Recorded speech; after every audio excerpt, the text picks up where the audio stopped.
Kitab Yosua. Kemudian Yosua mengumpulkan semua suku orang Israel di Sikem.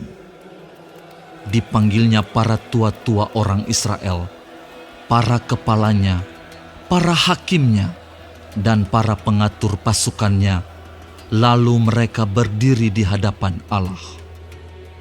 Berkatalah Yosua kepada seluruh bangsa itu, "Beginilah firman Tuhan, Allah Israel. Dahulu kala di seberang sungai Efrat, disitulah diam nenek moyangmu, yakni Terah, ayah Abraham, dan ayah Nahor, dan mereka beribadah kepada Allah lain. Tetapi aku mengambil Abraham bapamu itu dari seberang sungai Efrat, dan menyuruh dia menjelajahi seluruh tanah Kanaan. Aku membuat banyak keturunannya dan memberikan Ishak kepadanya. Kepada Ishak kuberikan Yakub dan Esau. Kepada Esau kuberikan pegunungan Seir menjadi miliknya. Sedang Yakub serta anak-anaknya pergi ke Mesir. Lalu aku mengutus Musa serta Harun dan menulahi Mesir, seperti yang kulakukan di tengah-tengah mereka. Kemudian aku membawa kamu keluar. Setelah aku membawa nenek moyangmu keluar dari Mesir, dan kamu sampai ke laut, lalu orang Mesir mengejar nenek moyangmu dengan kereta dan orang berkuda ke laut Teberau. Sebab itu, berteriak-teriaklah mereka kepada Tuhan. Maka diadakannya gelap antara kamu dan orang Mesir itu. Dan didatangkannya air laut atas mereka, sehingga mereka diliputi. Dan matamu sendiri telah melihat apa yang kulakukan terhadap Mesir. Sesudah itu, lama kamu diam di padang gurun. Aku membawa kamu ke negeri orang Amori yang diam di seberang sungai Yordan. Dan ketika mereka berperang melawan kamu, mereka kuserahkan ke dalam tanganmu, sehingga kamu menduduki negerinya. Sedang mereka kupunahkan dari depan kamu. Ketika itu, Balak bin Sipor, raja Moab, bangkit berperang melawan orang Israel. Disuruhnya memanggil Bileam bin Beor untuk mengutuki kamu.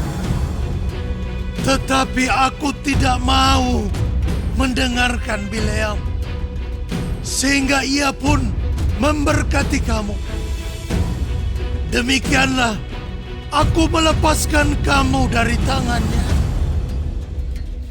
Setelah kamu menyeberangi sungai Yordan dan sampai ke Yeriko, berperanglah melawan kamu warga-warga kota Yeriko, orang Amori, orang Feris, orang Kanaan, orang Het, orang Girgasi, orang Hewi, dan orang Yebus. Tetapi mereka itu kuserahkan ke dalam tanganmu. Kemudian aku melepaskan tabuhan mendahului kamu, dan binatang-binatang ini menghalau mereka dari depanmu, seperti kedua raja orang Amori itu. Sesungguhnya bukan oleh pedangmu dan bukan pula oleh panahmu. Demikianlah kuberikan kepadamu negeri yang kamu peroleh tanpa bersusah-susah, dan kota-kota yang tidak kamu dirikan, tetapi kamulah yang diam di dalamnya. Juga kebun-kebun anggur dan kebun-kebun zaitun yang tidak kamu tanami, kamulah yang makan hasilnya. Oleh sebab itu, takutlah akan Tuhan dan beribadahlah kepadanya dengan tulus ikhlas dan setia. Jauhkanlah Allah yang kepadanya nenek moyangmu telah beribadah di seberang sungai Efrat dan di Mesir, dan beribadahlah kepada Tuhan. Tetapi jika kamu anggap tidak baik untuk beribadah kepada Tuhan, pilihlah pada hari ini kepada siapa kamu akan beribadah.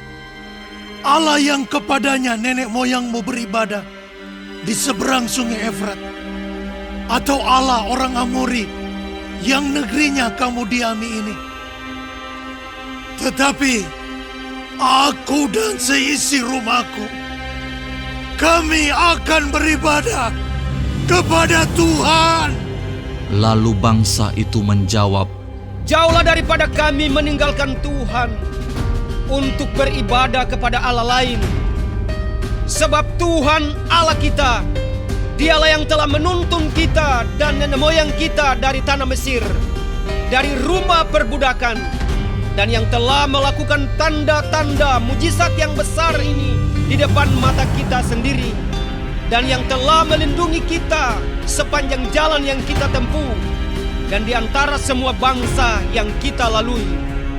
Tuhan menghalau semua bangsa dan orang Amori, penduduk negeri ini, dari depan kita. Kami pun akan beribadah kepada Tuhan, sebab Dialah Allah kita." Tetapi Yosua berkata kepada bangsa itu, Tidaklah kamu sanggup beribadah kepada Tuhan, sebab Dialah Allah yang kudus. Dialah Allah yang cemburu. Ia tidak akan mengampuni kesalahan dan dosamu. Apabila kamu meninggalkan Tuhan dan beribadah kepada Allah asing, maka Ia akan berbalik daripadamu dan melakukan yang tidak baik kepada kamu, serta membinasakan kamu setelah Ia melakukan yang baik kepada kamu dahulu. tetapi bangsa itu berkata kepada Yosua, "Tidak, hanya kepada Tuhan saja kami akan beribadah." Kemudian berkatalah Yosua kepada bangsa itu, Kamulah saksi terhadap kamu sendiri bahwa kamu telah memilih Tuhan untuk beribadah kepadanya. jawab mereka. Kamilah saksi. Ia berkata, Maka sekarang jauhkanlah Allah asing yang ada di tengah-tengah kamu, dan condongkanlah hatimu kepada Tuhan Allah Israel.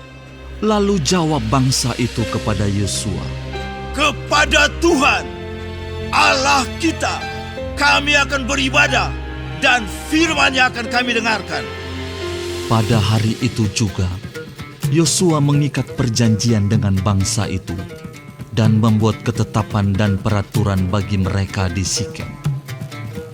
Yosua menuliskan semuanya itu dalam kitab hukum Allah. Lalu ia mengambil batu yang besar dan mendirikannya di sana, di bawah pohon besar, di tempat kudus Tuhan.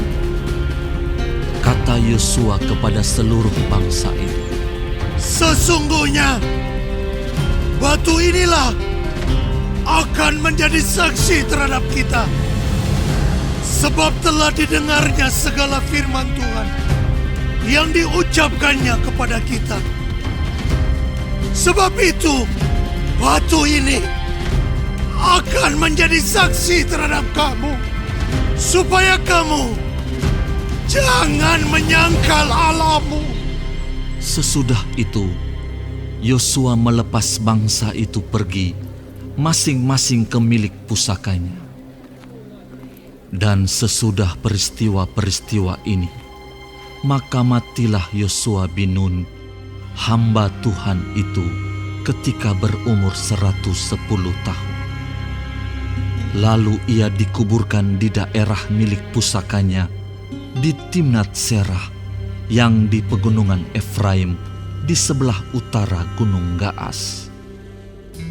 Orang Israel beribadah kepada Tuhan sepanjang zaman Yosua dan sepanjang zaman para tua-tua yang hidup lebih lama daripada Yosua dan yang mengenal segenap perbuatan yang dilakukan Tuhan bagi orang Israel. Tulang-tulang Yusuf yang dibawa orang Israel dari Mesir dikuburkan mereka di Sikem, di tanah milik yang dibeli Yakub dengan harga 100 kesita dari anak-anak Hemor, bapa Sikem, dan yang ditentukan bagi Bani Yusuf menjadi milik pusaka mereka. Juga Eleazar bin Harun mati, dan dia dikuburkan di bukit yang diberikan kepada Pinehas, anaknya itu, di pegunungan Efraim.